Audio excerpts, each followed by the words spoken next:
어릴 때부터 우리 집은 늘 조용한 편이었다.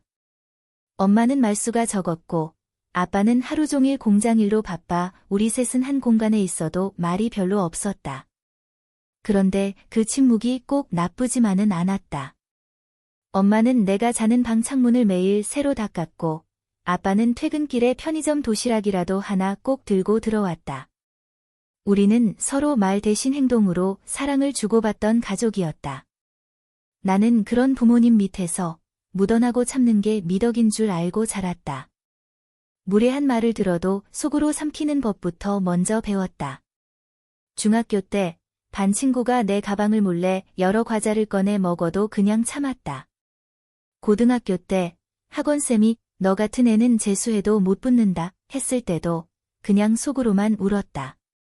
왜냐면 나한테는 화를 낸다는 개념 자체가 너무나 먼 일이었으니까. 그렇게 자라다 보니 나도 모르게 사람들 눈치부터 보는 성격이 되었다. 누가 나한테 뭐라 하면 내가 뭘 잘못했지? 부터 생각하고. 그게 아니라는 걸 알아도 싸우는 법을 몰라서 그냥 넘어가는 게 일상이었다. 엄마는 늘 그러셨다. 세상엔 참아야 할 일이 더 많아, 수연아. 일일이 다 맞서면 너만 지쳐. 그 말은 내 뼛속까지 새겨졌다. 그래서인지 연애도 조용한 사람과 했고 결혼도 그렇게 했다. 내 남편은 직장인, 성격은 무던하고 대화는 적지만 책임감 있는 스타일이었다.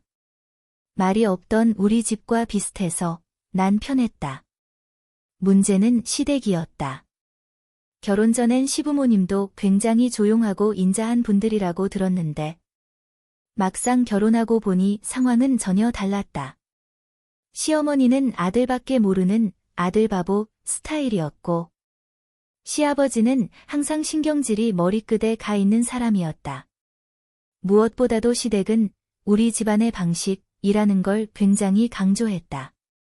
며느리는 무조건 명절 음식은 혼자 해야 하고 제사는 며느리가 앞장서서 준비해야 했고 심지어 내가 친정에 다녀오는 것도 허락을 받아야 한다는 말까지 들었다. 처음엔 나도 좋게 생각했다. 아, 이 집은 이렇게 굴러가는 거구나. 내가 적응해야지. 그게 잘 보이고 싶었던 내 마음이었다. 하지만 시간이 지나면서 그건 배려가 아닌 억압이었다는 걸 알게 됐다. 설날을 앞두고 내가 친정에 하루 들른다고 했을 때 시어머니가 말했다. 며느리가 친정거리면 그 집은 오래 못 간다더라.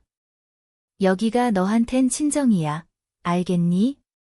그 말을 듣고 한동안 아무 말도 못했다.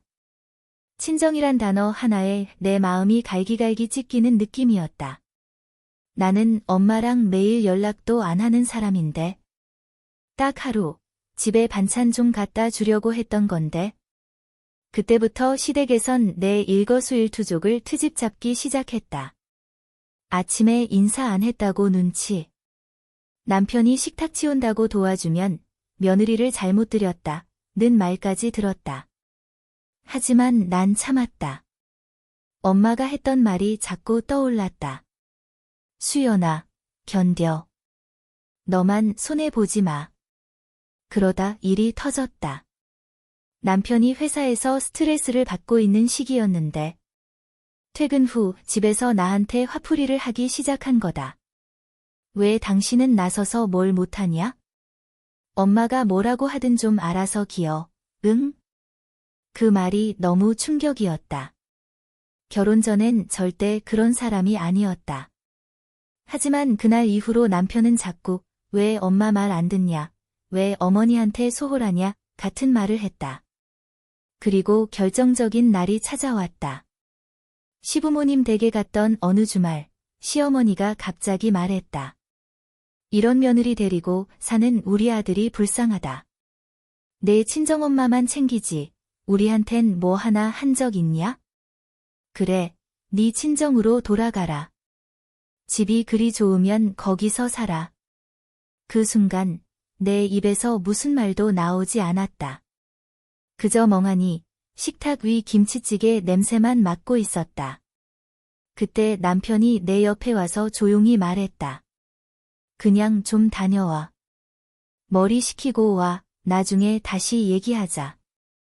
그 말은 곧 지금은 가 있어라는 뜻이었다. 너도 잘한 건 없다는 말이었다. 나는 그대로 가방을 챙겨 친정으로 향했다. 친정집 앞에 도착하니 엄마가 날 보고도 아무 말 없이 문을 열어줬다. 내 표정을 보고 이미 다 짐작했는지 차마 아무 말도 못하는 얼굴이었다. 그렇게 난 시댁에서 쫓겨난 며느리가 되었다. 엄마는 따뜻한 국을 끓여줬지만 그날 밤 난 밥 한 숟가락도 넘기지 못했다. 그리고 그 다음 날 아침. 엄마는 내 앞에 통장을 하나 내밀었다. 이건 내 이름으로 된 거야? 예전에 내 결혼할 때 다 쓰고 없앤 줄 알았지? 그때 내가 다 필요 없다 해서 그냥 묻어뒀었어. 근데 엄마는 말이야, 사람 마음이란 게 그렇더라. 혹시나 너 다시 올까봐 그때부터 모았어. 통장에는 꽤 많은 돈이 들어 있었다. 엄마는 매달 적금 부으며 내가 다시 올 날을 기다렸던 거다. 나조차도 생각 못했던 그 순간을 엄마는 이미 마음속에 계산해두고 있었던 거다. 그날 밤 나는 결심했다. 내가 만든 가정에서 밀려났다면 다시 시작하면 된다고. 그리고 그 시작은 나를 사랑해주는 사람들과 함께 해야 한다는 걸. 친정집에서 지낸 지 3일째 되는 날이었다. 나는 계속 멍했다. 머릿속으로 자꾸만 내가 뭘 그렇게 잘못했나? 를 되뇌었다. 어머니 말씀을 잘 안 들어서? 설거지 타이밍을 놓쳐서? 명절 음식 간이 짜서? 하지만 그건 너무 사소한 것들이었다.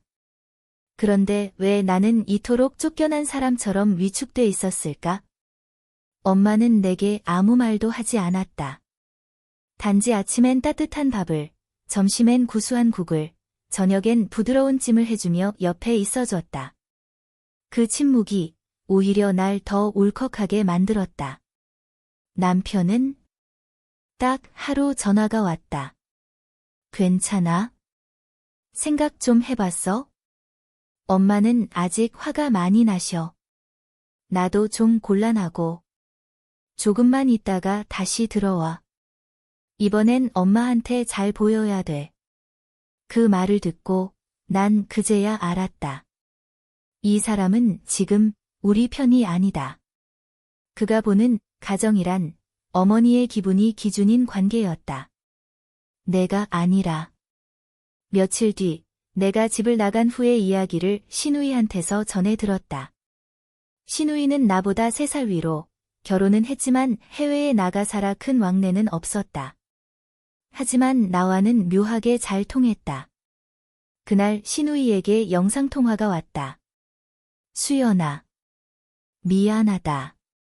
나 그날 전화 못했어. 근데 너 나가고 나서 우리 집 완전 난리 났어. 신우이는 내가 나간 뒤 시어머니가 말한 걸 그대로 전해줬다. 그년만 나가니까 집이 조용하네. 말도 많은 게 딱 여우같이 굴더니 결국 친정만 챙기고 나가버리잖아.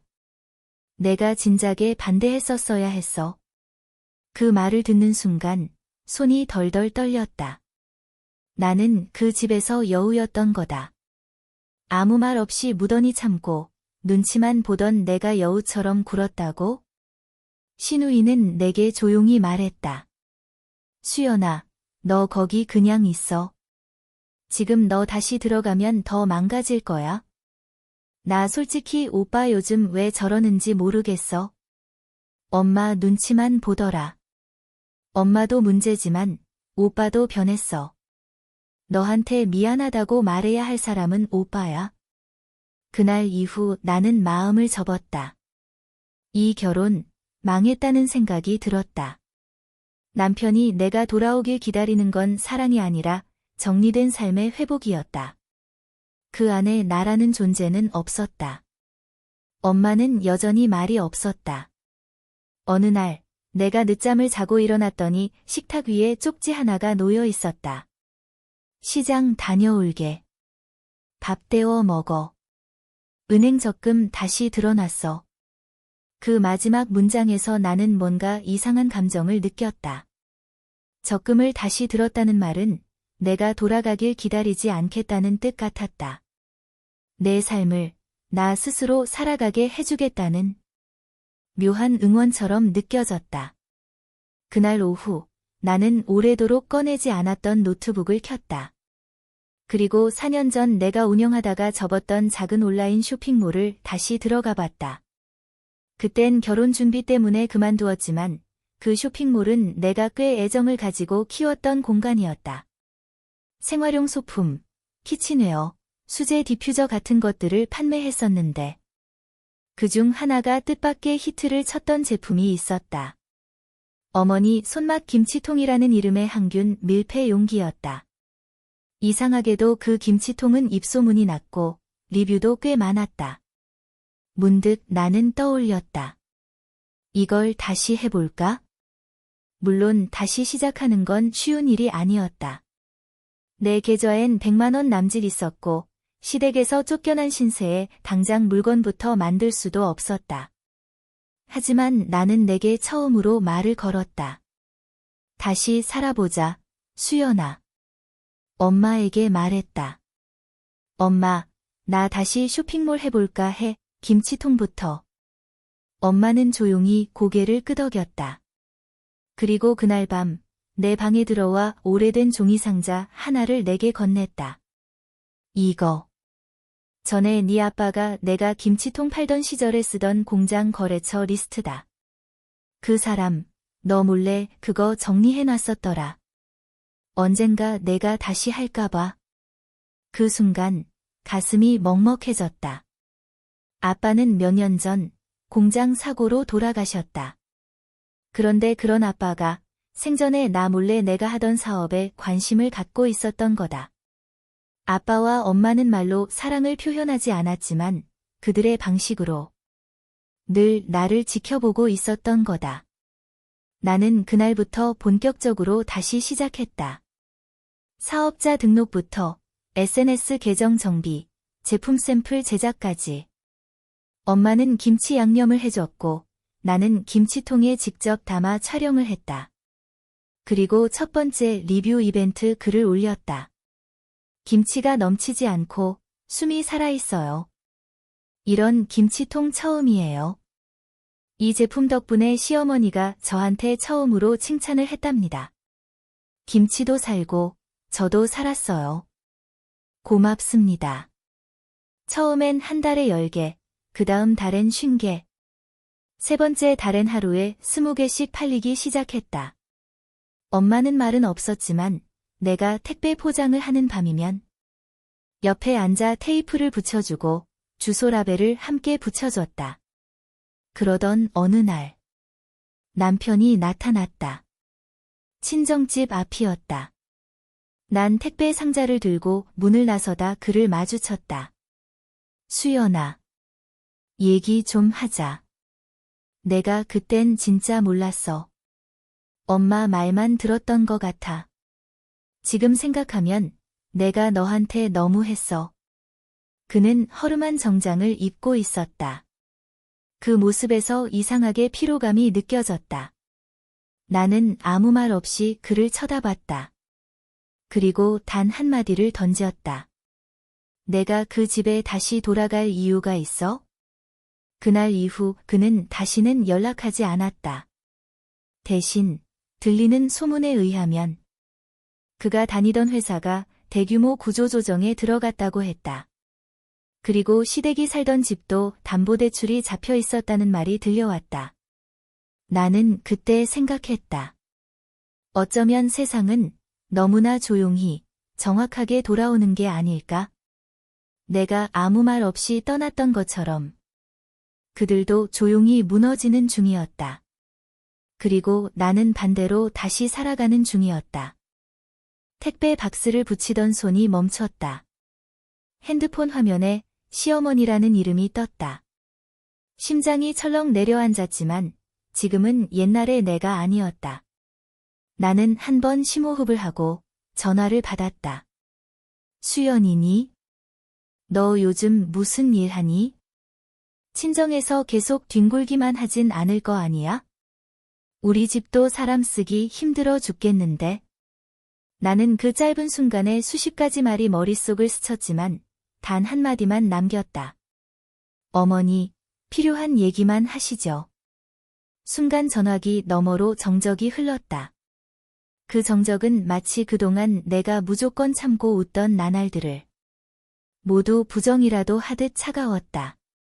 결국 시어머니는 말했다. 그래. 본론만 말하지 뭐. 우리 집 사정이 조금 힘들어졌다. 네 아버지 회사도 어렵고 네 남편도 일 잠시 쉬고 있고. 그러니까 너도 이제 그만 애처럼 굴고 들어와라. 나는 그 말에 순간 웃음이 나왔다. 애처럼 굴고?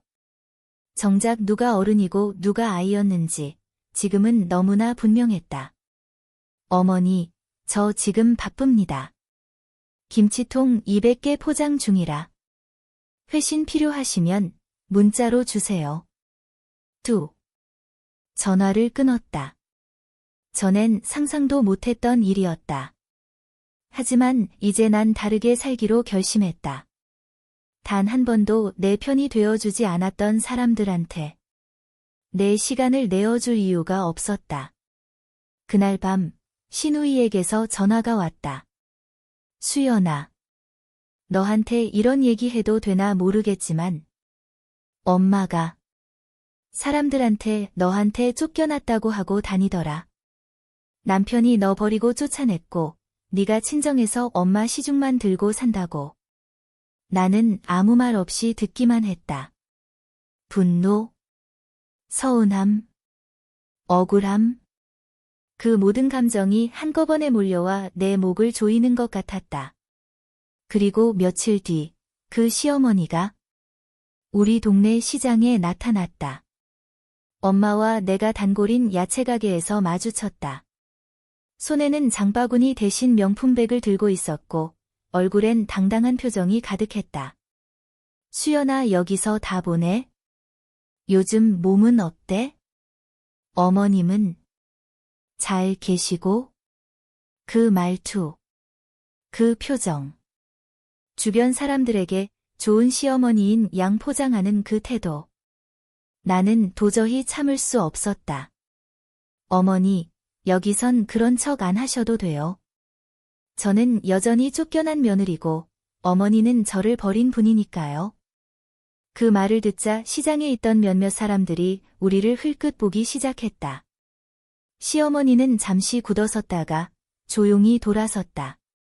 그 뒷모습은 분명 당황했고 무너져 있었다. 그 일 이후 시댁 쪽에서는 연락이 뚝 끊겼다. 대신 신우이가 나를 찾아왔다.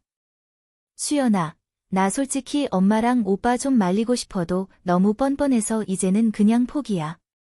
근데 이건 말해줘야 할 것 같아서. 네 남편, 지금 네 쇼핑몰 뒤에서 슬쩍 보고 다녀. 구매 이력도 있더라. 회사 동료들이 내 제품 쓰는 걸 보고 부랴부랴 샀대. 그 말을 들은 나는 분노보다 허탈함이 먼저 밀려왔다. 어쩌면 그는 아직도 내가 자기 인생의 일부라고 생각하는 걸까? 조금 떨어져 있지만 언제든 돌아올 수 있는 관계. 그런 식으로 믿고 있는 걸까? 나는 그날 김치통 포장지에 문구를 하나 추가했다. 이 통은 나를 지키기 위해 만든 용기입니다. 그 문구는 SNS에서 반응을 불러일으켰다. 와, 이 멘트 뭐야? 너무 감동적이야. 진짜 음식도 자기 자신도 지키는 통이네. 사연 있는 김치통. 저도 사러 갑니다. 매출은 폭발적으로 늘었다. 업체에서 콜라보 제안이 들어오고 택배 회사는 계약 조건을 바꿔줬다.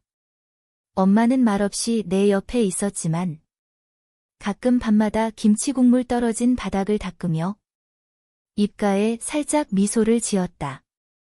그 무렵 남편에게서 장문의 메시지가 왔다. 미안하다. 내가 너무 어리석었다. 엄마 말만 믿고 널 외롭게 했던 거 후회한다. 지금이라도 다시 시작하고 싶다. 우리 처음처럼 다시 살아볼 수 있을까? 나는 메시지를 다 읽고 폰을 끄고 창밖을 봤다. 비가 추적추적 내리고 있었다. 나는 이제 비 맞은 채 시댁 앞에서 울고 있던 내가 아니었다. 이젠 비를 피할 지붕도 내가 지은 집도 있었다. 그날 밤 신우이와 오랜만에 진지한 얘기를 나눴다. 나는 그녀가 유일하게 시댁에서 인간적인 온기를 가진 사람이라 생각했다. 신우이는 와인 한 병을 들고 친정집에 왔다. 수연아, 나 솔직히 너처럼 못 살 것 같아. 그 집에서 버틴 것도 대단하고, 그걸 박차고 나와서 혼자 여기까지 온 것도 대단하고. 나는 쓴웃음을 지었다. 혼자 온 거 아니야. 엄마랑 아빠 덕분이야. 신우이는 내 얼굴을 한참 들여다보더니 천천히 말을 꺼냈다. 근데 나도 너한테 숨긴 게 하나 있어.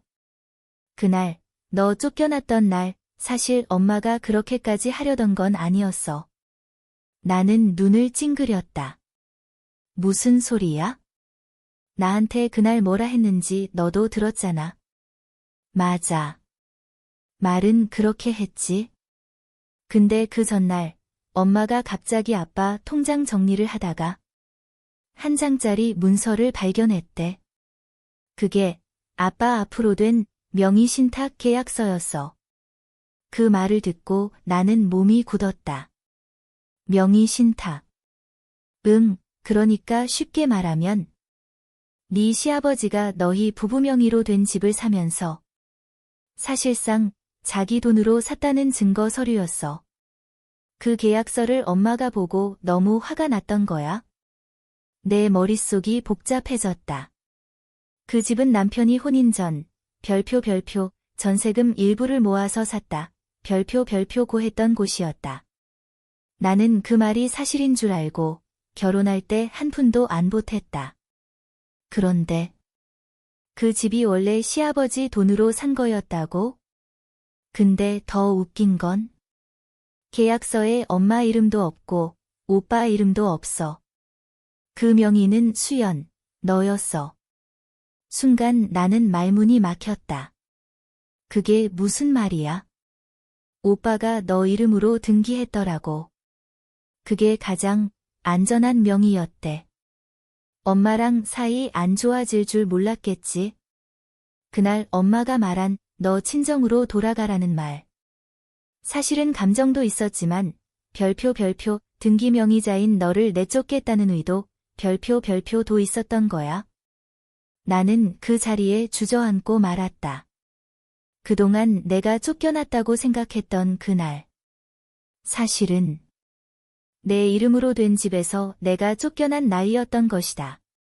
신우이는 계속 말을 이었다. 그날 이후 내가 그 계약서를 찍어놨어. 혹시 몰라서. 오빠가 요즘 그 집 팔려는 움직임 보이길래 네가 알아야 할 것 같았어. 그녀는 핸드폰을 꺼내 사진을 보여줬다. 분명히 내 이름이 찍혀 있었다. 박수연. 장모씨, 시아버지 성함. 계약 내용, 실소유주는 을이며 명의자는 갑으로 한다. 명예 변경 시 동의 필요. 숨이 턱 막혔다. 남편이, 시댁이 나를 그렇게 몰아내고도 내 이름으로 된 집을 팔려고 했다니. 그 순간 이 모든 게 선명해졌다. 아, 이 사람들은 나를 버린 게 아니었구나. 버릴 생각도 없이 그냥 이용해 먹으려 했던 거였구나. 나는 다음 날 아침 변호사 사무실을 찾았다. 지인의 소개로 알게 된 여성 변호사분은 서류를 보자마자 단호하게 말했다. 이건 민사든 형사든 다 가능해요. 게다가 명의자는 고객님이고 실소유를 주장하려면 그쪽에서 입증을 해야 하니까. 현재 상황에선 아무것도 못해요. 집을 팔든 담보로 잡든 고객님 동의 없이 못합니다. 나는 고개를 끄덕이며 차분히 물었다. 그럼 제가 당장 들어가 살겠다고 하면요? 변호사는 웃었다. 그게 제일 시원한 복수죠. 며칠 뒤 나는 정장을 입고 시댁 앞에 나타났다. 그 집, 내가 2년간 살던 집. 눈물로 닦던 주방 타일, 밤새 혼자 울던 방. 그 집의 등기부등본을 꺼내 들고 초인종을 눌렀다. 띵동. 문이 열리고 시어머니가 나왔다. 수연이니? 나는 조용히 말했다. 저 집안에 좀 들어가야겠습니다. 제 이름으로 된 집이니까요. 시어머니는 얼굴이 하얘졌다. 입을 꾹 다물고 내 얼굴을 쳐다보더니 말없이 문을 열어줬다. 나는 마치 이사 온 사람처럼 집안을 천천히 둘러봤다. 그리고 마지막으로 한마디 남겼다. 정리할 시간 드릴게요. 일주일 후에 들어올 겁니다. 그 순간 시어머니는 내 앞에서 무릎을 꿇었다. 미안하다. 엄마가 진짜 몰랐어. 그게 네 이름일 줄은? 하지만 그때 나는 아무 말도 하지 않았다. 그저 조용히 문을 닫고 나왔다. 그날 이후 시댁은 대혼란에 빠졌다. 내가 들고 온 등기부등본 한 장에 그들이 그토록 자랑하던 우리 집이 내 이름으로 되어 있다는 사실이 드러난 순간부터였다. 남편은 전화를 걸어와 소리를 질렀다. 그걸 왜 지금에서야 꺼내? 이건 가족 간의 신뢰를 무너뜨리는 거야. 이런 식으로 나올 거였으면 나는 그의 말을 끝까지 듣지 않았다. 신뢰는요, 저를 내쫓기 전에 생각하셨어야죠. 그리고 전화를 끊었다. 일주일 후 나는 진짜로 그 집으로 이삿짐을 옮겼다. 짐이라고 해봐야 몇 개 안 되는 옷가방과 김치통 샘플 몇 개뿐이었지만 내가 들어간 순간 그 집의 주인이 바뀌었다. 시어머니는 며칠간 버티며 집을 나가지 않았다. 자신의 체면을 걸고 그 집에서 나가지 않으려 했다. 하지만 이미 변호사를 통해 퇴거 요청서가 발송됐고 며느리가 아닌 별표 소유주의 정당한 요구 별표가 된 이상 시어머니는 더 이상 감정파리로 버틸 수 없었다.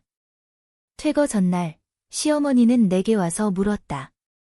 수연아, 이게 정말 네가 원하는 방식이니? 네가 이 집에서 혼자 살면 행복하겠니? 나는 조용히 김치통 하나를 열어 보이며 말했다. 여기 숨이 잘 빠지는 통이 있어요. 제가 만든 통이에요. 이 집도 숨이 막혔던 공간이었는데 이젠 저한테 딱 맞게 숨통을 틔우려고요. 시어머니는 말없이 고개를 떨궜다. 그 얼굴에서 나는 이 사람이 이제야 내가 누군지 알아본다는 걸 느꼈다. 그리고 드디어 그날 시어머니와 시아버지, 남편이 짐을 들고 집을 나섰다. 작은 트럭 한 대에 옹기종기 쌓인 가재도구. 그 위에 묘하게 구겨져 있던 명품백이 하나 얹어 있었다. 나는 문 앞에서 그들을 지켜보다가 마지막으로 말했다. 나가실 때 대문 비밀번호도 초기화해 주세요. 이제 여긴 제 공간이니까요. 그날 오후 나는 SNS에 글을 하나 올렸다. 사진 한 장과 함께였다. 사진 속엔 숨이 살아있는 김치가 담긴 통이 있었다. 그리고 아래 문장 하나. 숨막히던 관계에서 벗어나 숨 쉬는 공간을 만든 이야기. 이 김치통처럼요. 폭발적인 반응이 터졌다. 와, 진짜 김치통에 철학이 담기네. 이거 실화야? 진짜 감동이다. 여자 혼자 이렇게 일어섰다니. 저도 용기 얻고 갑니다. 지금부터 이분 팬할게요. 김치통 아니고 인생통이네. 제품 판매량은 하루 만에 500개를 돌파했고, 언론사 한 곳에서 연락이 왔다. 자신만의 공간을 되찾은 여성 CEO 인터뷰. 그 인터뷰에서 나는 이렇게 말했다. 김치통 하나로 시작했지만, 사실 그 안엔 제가 참고 삼켰던 말들이, 묵혀있던 감정들이 들어 있었어요. 이젠 다 꺼냈죠. 그래서 훨씬 가벼워졌어요. 며칠 뒤 나는 시장에 장을 보러 갔다. 예전처럼 엄마랑 함께. 그런데 익숙한 얼굴이 지나갔다. 시어머니였다. 비닐봉지 하나를 들고 조용히 나를 지나치려 했다. 나는 일부러 그녀 앞에 섰다. 그리고 가볍게 인사했다. 안녕하세요, 어머니. 그녀는 멈칫하다가 나직이 말했다. 잘 지내니? 네, 아주요. 덕분에 숨통이 트였거든요.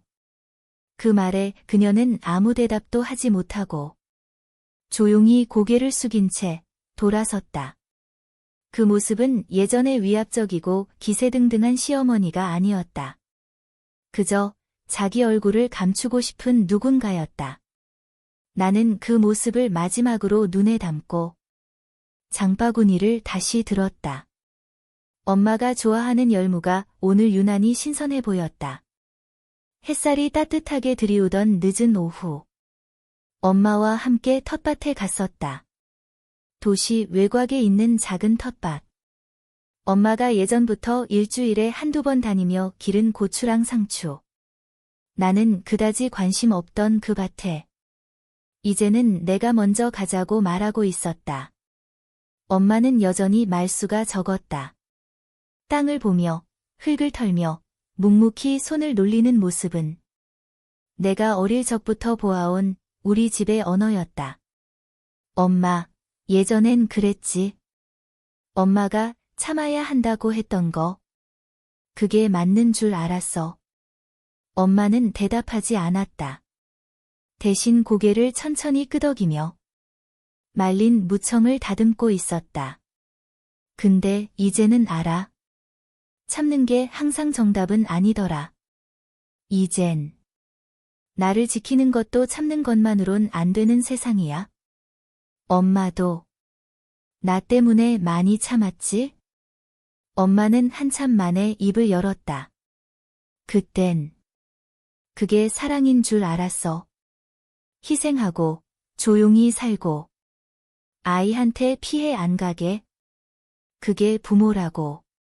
나는 엄마의 손에 흙이 잔뜩 묻은 걸 보고 닦아주며 말했다. 엄마, 이제 내가 지켜줄게. 엄마가 날 지켰던 것처럼. 이제는 내가 엄마 지켜줄 차례야. 그 말에 엄마는 처음으로 내 눈을 똑바로 바라봤다. 고맙다, 수연아. 그 말 한마디면 됐다. 그 순간 이제껏 쌓였던 서운함, 억울함, 외로움이 와르르 무너졌다. 내 안에서 무언가 정리되는 느낌. 과거가 묻히는 게 아니라 그 자리 위에 새 벽돌을 쌓아 올리는 기분이었다. 그날 밤 나는 김치통 포장을 하다가 문득 작은 손편지를 하나 넣었다. 구매자 이름이 이정숙이었는데 왠지 엄마 나이대쯤 되는 분 같았다. 정숙님. 이 김치통은 저희 엄마 김치에서 시작됐습니다. 묵히지 않고 넘치지 않고 숨이 살아있는 맛. 그게 저희 엄마의 삶이자 저의 바람입니다. 좋은 맛, 그리고 좋은 날 되세요. 그 편지는 인스타그램에 업로드되어 화제를 모았다. 엄마를 위한 김치통이라니 눈물 난다. 진짜 이 브랜드는 마음이 담겨 있다. 내 딸도 나중에 이런 생각해줄까 싶어서 찡하네요. 그리고 그 즈음 예전 직장 동료였던 민지가 연락을 해왔다. 수연아, 너 요즘 엄청 핫하더라. 혹시 입점 제안 받아본 적 있어? 우리 회사에서 친환경 생활 브랜드 입점 기획 중인데 내 김치통 대표 아이템으로 소개하고 싶어. 나는 웃으며 대답했다. 민지야, 이제 나도 내 앞에서 당당하게 일하는 사람이라 말할 수 있어. 그때 깨달았다. 나는 이제 더 이상 누구의 아내, 누구의 며느리, 누구의 딸로만 존재하지 않는다는 걸. 나는 나로서 살고 있었다. 그 이후로도 시댁에선 몇 번 더 연락이 왔다. 시어머니는 명절에 식구들끼리 모이는데 네 빈자리가 크다는 문자를 보냈고 남편은 조심스레 다시 얘기해보고 싶다고 말했다. 하지만 나는 단 한 번도 되돌아보지 않았다. 과거를 원망하진 않았지만 내가 다시 그 안으로 들어가야 할 이유도 없었다. 대신 나는 새로운 계획을 세웠다. 엄마와 함께 작은 김치 연구실을 만들기로. 김치통과 김치 레시피, 발효 저장 공간을 함께 기획하는 진짜 숨쉬는 공간이었다. 엄마는 처음엔 고개를 저었지만 내가 말하자 결국엔 고개를 끄덕였다.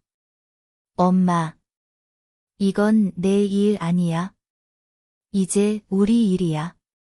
그날 엄마가 처음으로 내 쇼핑몰 계정에 댓글을 남겼다.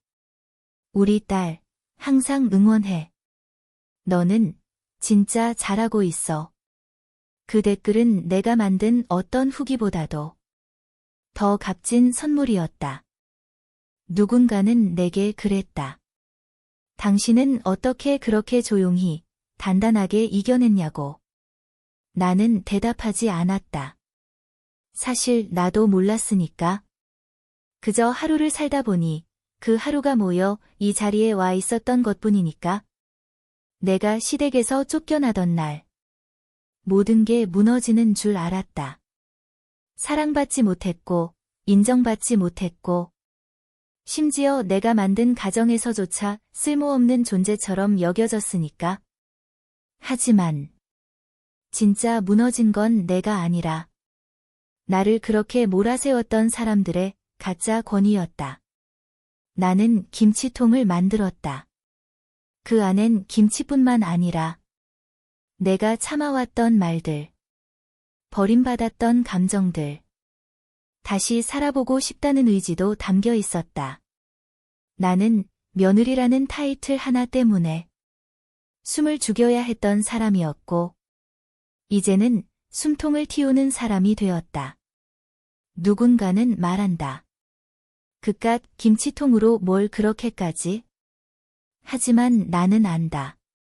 진짜 중요한 건 어떤 물건을 만들었냐가 아니라 그걸 만든 나의 마음이었다는 걸. 나는 더 이상 누구의 눈치를 보지 않고 누구에게 의지하지 않고 내가 선택한 사람들과 함께 내가 만든 공간에서 살아간다. 그리고 무엇보다 내게 늘 묵묵히 등 뒤를 지켜주던 사람. 엄마라는 이름의 세상 가장 조용한 조력자에게 이제는 내가 그늘이 되어줄 수 있게 되었다. 이제 나는 안다. 버림받았다는 건 착각이었다. 나는 버려졌던 게 아니라 단지 벗어난 것이었다.